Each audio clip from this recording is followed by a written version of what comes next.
കുളം നികത്തിയ നടപടിക്കെതിരെ media time നൽകിയ വാർത്ത ഫലം കണ്ടു. നികത്തിയ കുളത്തിൽ നിന്നും മണ്ണെടുത്തു മാറ്റി കുളം പുനഃസ്ഥാപിച്ചു.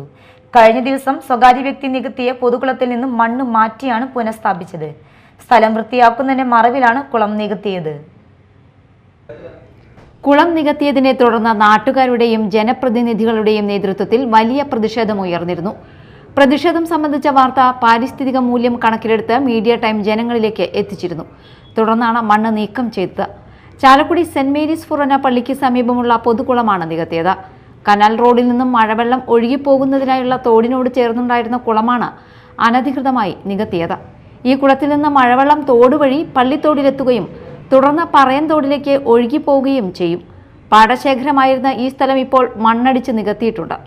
സ്ഥലം വൃത്തിയാക്കുന്നതിന്റെ മറവിലാണ് കുളം നികത്തിയത്. തോട്ടിൽ നിന്നുള്ള വെള്ളത്തിന്റെ ഒഴുക്ക് തടസ്സപ്പെടുത്താനായി കോൺക്രീറ്റ് നടത്തുന്ന പ്രവൃത്തികൾ ആരംഭിച്ചെങ്കിലും നാട്ടുകാർ ഇടപെട്ട് പ്രവൃത്തികൾ നിർത്തിപ്പിച്ചു.